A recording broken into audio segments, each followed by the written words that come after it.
अस्सलाम वालेकुम दोस्तों, उम्मीद है आप लोग ठीक हैं, खैरियत से हैं। अल्लाह पाक आप लोगों को अपने हिफ्ज़-ओ-मान में रखे, सलामत रखे। कालियां तो कम बड़े भैड़े होंगे ने। अपना वो जो स्टैंड है ना, वो मैं इस्लामाबाद भूल आया हूँ गाड़ी में, तो ड्राइवर की कॉल आई है, सर आपका स्टैंड रह गया। मैं कि यार उन्हें हाथ च फड़ के बड़े कम करने पैणगे। हाँ जी, हाथ च फड़ के। तो अल्लाह पाक आपको सलामत रखे, खुश रहें, इस तरह हंसते मुस्कुराते रहें।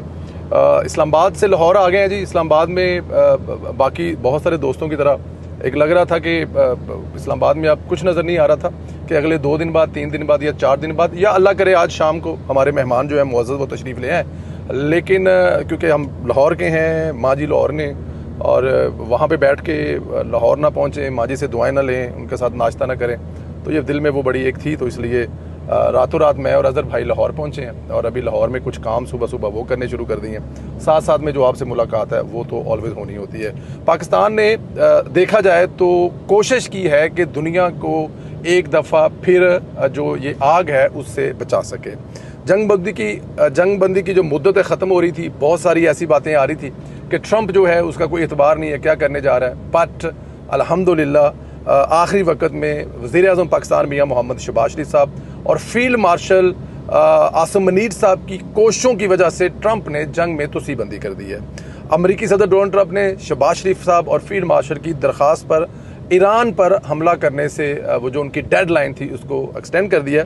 अमरीकी सदर ने सोशल मीडिया पर जारी पैगाम में कहा कि पाकिस्तानी क़यादत ने हमसे कहा कि ईरान पर हमला न करें। वज़ीर-ए-आज़म शहबाज शरीफ और फील्ड मार्शल उनसे हमारी जो बात हुई है कि ईरानी क़यादत की जो मुतफ़िका तजवीज़ात हैं, वो जो तजवीज़ करने के लिए कह रहे उसका थोड़ा सा इंतज़ार कर लें, तो वो थोड़ा सा इंतज़ार करने के चक्कर में उन्होंने आगे कर दिया, जो मेरे ख्याल में इस वक्त इसकी ज़रूरत भी थी।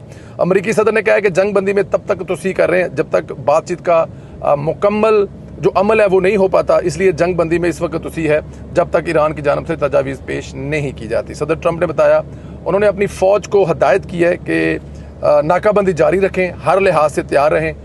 हमारी तैयारी पूरी है, लेकिन हम हमला इसलिए नहीं कर रहे क्योंकि ये पाकिस्तानी फील्ड मार्शल जो कि वो उनको ग्रेट फील्ड मार्शल और great prime minister of Pakistan मियां मोहम्मद शहबाज शरीफ साहब की दरख्वास्त पर मेरे ख्याल में देखिए टेबल पे तो बैठना है, आज नहीं तो कल, खुदा ना करे किसी बड़ी तबाही के बाद। तबाही तो अब भी बहुत हो चुकी है, तो ये ज़्यादा जो बेहतर था वो हम पहले बैठ जाते तो ज़्यादा अच्छा था। आपने ऊपर नहीं जाना था सर? अच्छा ठीक है। अमरीकी जनरल मार्केट कमेटी ने अल जज़ीरा से गुफ्तगू करते हुए कहा कि फील्ड मार्शल आसिम मुनीर के साथ ट्रंप के इंतहाई करीबी तलकात के पेश नज़र जब पाकिस्तान अमन की कोशिशों में मसरूफ़ है, तो ट्रंप के लिए अपने दोस्त फील्ड मार्शल को इनकार करना बड़ा मुश्किल है। अब ये जो है ना कि अपने दोस्ती जो है वो बराबर वालों के साथ होती है, बहादुर लोगों के साथ होती है। बहादुर लोगों को दुनिया पसंद करती है। मई का महीना आने वाला है और वो 9-10 मई भी आने वाला है, जब इस बहादुर बेटे ने अपने से 10 गुना बड़े हिंदुस्तान को दिन में तारे दिखाए थे। ये वो नुक्ता था जिससे फील्ड मार्शल को भी मानना पड़ा कि फील्ड मार्शल सैयद हाफिज आसिम मुनीर एक बहादुर इंसान है, और बहादुर इंसान से सब कुछ दोस्ती करना चाहता है। अमीरों से दोस्ती होती है, बहादुरों से दोस्ती होती है, माड़े बंदे को कौन पूछता है। तो यही यहाँ पर हो रहा है कि आसिम मुनीर साहब जो है वो बहादुर हैं, एक तगड़े मुल्क के एटॉमिक पावर के, वाहिद एटॉमिक पावर के वो फील्ड मार्शल हैं, लीड कर रहे हैं, तो उनकी दोस्ती जो है वो समझ भी आती है। दुनिया के कायम को अमन रखे हुए हैं, इसमें बड़ा किरदार है शहबाज शरीफ साहब का और हाफिज आसिम मुनीर साहब का। अल्लाह ना करे मुंह में खाक, ये दोबारा जंग शुरू नहीं होनी चाहिए। इंसार अब्बासी ने अपनी रिपोर्ट में इंकशाफ किया है कि बाखबर ज़राए के मुताबिक पाकिस्तान ने ईरान के साथ आला सतही राब्ते तेज़ कर दिए हैं ताकि तेहरान को मुज़ाकरात के दूसरे दौर पर शिरकत की दावत दी जा सके, आमादा की जा सके, जिसका मकसद नाजुक जंगबंदी बरकरार रखना है, पायदार अमन की राह हमवार करना है। इस पेश नज़र से आगाह हकाम के मुताबिक पाकिस्तान की आला क़यादत ईरानी हकाम के साथ मुकम्मल राब्ते में है। इस हवाले से नायब वज़ीर-ए-आज़म वज़ीर ख़ारजा इसहाक़ डार साहब, chief of army staff field marshal Asim Munir और वज़ीर दाखिला मोहसिन नकवी और बाकी जो भी हकाम है वो इस पे सरगर्म हैं। ज़राए के मुताबिक पाकिस्तान का बुनियादी मकसद किसी भी मुमकिन तसादम को रोकना, साथ ही इस बात को यकीनी बनाना कि जंगबंदी में तोसी हो सके। इस्लामाबाद दोनों फ़रीक़ैन को बराह रास्त मुज़ाकरात पर आमादा करने के लिए कोशिश कर रहा है ताकि तवील मुद्दती इस्तेहकाम हासिल हो सके। एक बाखबर ज़राए का कहना है कि हम अपनी भरपूर कोशिश कर रहे हैं। उन्होंने मज़ीद कहा कि इस्लामाबाद ईरान के जवाब का मुंतज़िर है। जी बिल्कुल, हम मुंतज़िर हैं। हम इस्लामाबाद में बैठे थे आपके सामने, जब हमें इतला मिली कि ये होने वाला है, रात को 8 बजे टिकट बाय की, सुबह 12 बजे फ़्लाइट में बैठे, एक लंबा सफ़र करके इस्लामाबाद में पिछले 3 दिन से बैठे थे। और यही हमारी जिसे कहते हैं कि कोशिश है कि हम इसको यहाँ से वो क्या कहते हैं पंजाबी किसी पासे ला के निकलिए, लेकिन अब भी ला के निकलेंगे इंशाअल्लाह ताला। मुस्बत पेशरफ्त की जानब चीज़ें दिखाई जाती जा रही हैं। अक़वाम मुत्तहिदा में ईरान के सफ़ीर अमीर सईद ने कहा है कि अबनाए हरमज़ में अमरीकी नाकाबंदी ख़त्म होने की सूरत में इस्लामाबाद में शिरकत जो है वो करेंगे। अपने बयान में अमीर सईद ने कहा कि तेहरान में कुछ ऐसे इशारे मिले हैं कि अमेरिका अबनाए हरमज़ की नाकाबंदी जो है वो ख़त्म करने को तैयार है। अमरीकी नाकाबंदी ख़त्म होने की सूरत में ही इस्लामाबाद मुज़ाकरात शुरू करेंगे। अबनाए हरमज़ पर अमरीकी नाकाबंदी ख़त्म करना मुज़ाकरात की बहाली की शर्त है। यह अहम पेशरफ्त है क्योंकि ईरान नाकाबंदी ख़त्म करना चाहता है और फिर मुज़ाकरात की टेबल पर बैठना चाहता है। आज भारतीय फॉल्स फ्लैग पहलगाम को 1 साल मुकम्मल हो गया। इस मौके पर वज़ीर इत्तलात अता तारड़ साहब ने प्रेस कॉन्फ्रेंस की और भारत की खूब मेरे भाई ने बैंड बजाई। वफाकी वज़ीर इत्तलात नशरियात अता तारड़ का कहना था कि पहलगाम फॉल्स फ्लैग ऑपरेशन के 1 साल को पूरा हो गया, लेकिन भारत आज तक अपने मौक़िफ़ के हक़ में शवाहद पेश नहीं कर सका, जो इस बात का सबूत है कि पहलगाम जो है वो एक फॉल्स फ्लैग ऑपरेशन था। इस्लामाबाद प्रेस कॉन्फ्रेंस करते हुए अता तारड़ का कहना था कि आज पहलगाम फॉल्स फ्लैग ऑपरेशन की 1 साल की जो 1 साल हो गया है। भारत पहलगाम 1 साल की जो 1 साल हो गया है। भारत पहलगाम फेल जो इसमें अपने जो सवालात हैं, जो हमारे सवालात थे, जो हमने उसको मुख्तलिफ जगहों पे ले जाकर कहा कि आएँ यहाँ पर बैठ के साबित कर लेते हैं, आप करें अगर ऐसा है, वो उसको साबित नहीं कर सका और इस पर कोई तसल्ली बख्श जवाब भी नहीं दे सका। महज 10 मिनट की अंदर FI का अंदराज मितन से पहले तैयार होना इसकी निशानदेही है कि भारत रंगबाजी कर रहा था।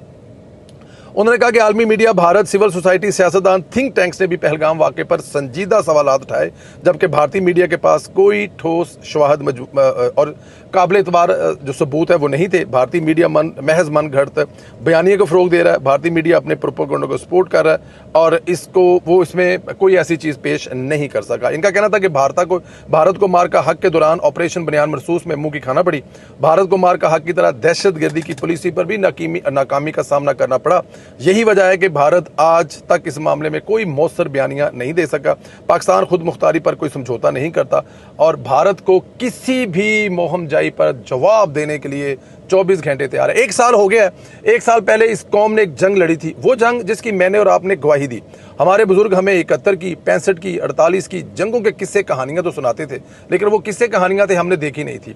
लाहौर में रहने वाले, सरगोदा में रहने वाले, लिया, भक्कर, बहावलपुर, रावलपिंडी के लोग जंग के लिए तैयार थे और सुबह शाम जो है वो जंग की तैयारी कर रहे थे, जिसे वो कहते हैं ना कि ऐसी ऐसी मीम थी कि सानू भैन कपड़े सवा लैन दिओ, मतलब कि कपड़े नहीं बने हैगे, दर्जी छुट्टी दे वे, साढ़े मतलब फलाने काम हो लैन दिओ, मेरा ब्याह हो लैन दिओ। मतलब जंग इस तरह लड़ी कि पता लगा कि पाकिस्तानी कौम जो ये किसी जंग जुंग से घबराती नहीं है और उसको पूरी दुनिया ने देखा। अभी भी आप देख लें जिस तरह की मीम्स अभी ट्रंप के आने पर, जेडी वेंस के आने पर, उसको न्यूयॉर्क के अखबारों में, लंदन के अखबारों में बाकायदा तौर पर कमाल की एक कवरेज मिली है। ये एक बहुत बड़ी बात है। लाहौर में मौजूद है जी, खूबसूरत लाहौर में मौजूद है। मैं जिस सड़क से आ रहा हूँ देख रहा हूँ कि सड़क नहीं बन रही है। एक टैक्सी आज सुबह से मैं यूज़ कर रहा हूँ, गाड़ी जो है वो 2-2:30 बजे आएगी। तो जो मैंने पहली टैक्सी यूज़ की है वो ड्राइवर कोई पढ़ा लिखा नहीं था। मैंने उनसे पूछा, बात की। उस ड्राइवर की जो मुझे बड़ी अच्छी बात लगी, ये वो बात समझ रहा था कि सर मसाइल हुए हैं, अच्छा था, काम था, पेट्रोल महंगा होने की वजह से हमें जो इन ड्राइव वाले हैं वो पैसे थोड़े कम दे रहे हैं, हमारा जो कमीशन है वो थोड़ा कम हुआ है। बट वो कह रहा था मैंने समझ इस गल दी है वे ये हुकूमत का कसूर कोई नहीं। वो एक ड्राइवर था, ज़्यादा पढ़ा लिखा नहीं था। मैं उसकी बातों से अंदाज़ा लगा रहा था और अगर वो पढ़ा लिखा था तो मैं उसकी मदद चाहता हूँ। बहावलपुर थे था, वो कह रहा था कि जी मेरे पिंड दे विच मरियम नवाज की टीमें पहुँच गई हैं, गाँव साफ हो रहे हैं, CCD ने सुकून कर दिए, पिंड जांदे राह लोग लुट लैंदे सी, कोई हुण करने वाला नहीं हैगा। CCD का नाम सुनदे सारे लुटेरे शेरे डाकू शाकू अगे पीछे नस भज गए ने इश्तिहारी। और उसने जो कहा कि मैं इस बात को अंडरस्टैंड करता हूँ, मेरे लिए मुश्किलात ज़रूर है, लेकिन ये बात भी है कि मेरे मुल्क का वज़ीर आज़म और मेरे मुल्क का फील्ड मार्शल दुनिया का अमन बचाने के लिए कोशिश कर रहे हैं, तो इस पर अगर थोड़ी बहुत कुर्बानी मेरे ये पैसे कम होने पर है तो कोई गल नहीं, हमारा भी इसमें हिस्सा है। ये बड़ी कमाल की बात है। आपके कंट्री का यूबर ड्राइवर है या इन ड्राइव ड्राइवर है, वो ये बात समझ रहा है, कह रहा है कि ये मेरा हिस्सा है कि अगर मैं हिस्सा डाल रहा हूँ दुनिया की मैशत बचाने में, दुनिया में अमन लाने में, तो मेरे ख्याल में इससे बड़ी बात। तो ये वो कौम है जो एक कौम की निशानी होती है। मतलब हमें हजूम कहा जाता है पाकिस्तानियों को, हमें मतलब कि किसी भी एक जगह पे स्टैंड ना लेने पर या हमें आपस में लड़ाई झगड़े। अब देख लें लाहौर में सुकून है, यही लाहौर था यहाँ पे जो हुआ करता था। लिबर्टी चौक से आलमोस्ट हम गुजर के आए हैं, जिधर से मैंने मतलब अभी एक छोटा सा काम करके आए हैं। तो यही चौक है जो खूबसूरत तरीन है, यही चौक है जिसको तमाशा बनाया हुआ करता था। अल्लाह पाक इस मुल्क पर अपना सलामत रखे साया, हमेशा रहे ये कैम। दुनिया भर में इस वक्त जो पाकिस्तान ने बेड़ा उठाया हुआ है अमन बहाल करने का, खुदा की ज़ात इसमें कामयाब करे। आपके साथ है मेरी दुआएं, खुश रहें, सलामत रहें, इसी तरह हंसते मुस्कुराते रहें और दुआ करें। ये दुआ बहुत ज़रूरी है कि अल्लाह फील्ड मार्शल साहब को, सैयद आज़म मुनीर साहब को और पाकिस्तानी कौम को कामयाब करे कि वो दुनिया की मईशत बचा सकें और इस आफत से ईरानियों को बचा सकें। इंशाअल्लाह अगले वीडियो में फिर मुलाकात होती है। इजाज़त दें। अल्लाह हाफिज़।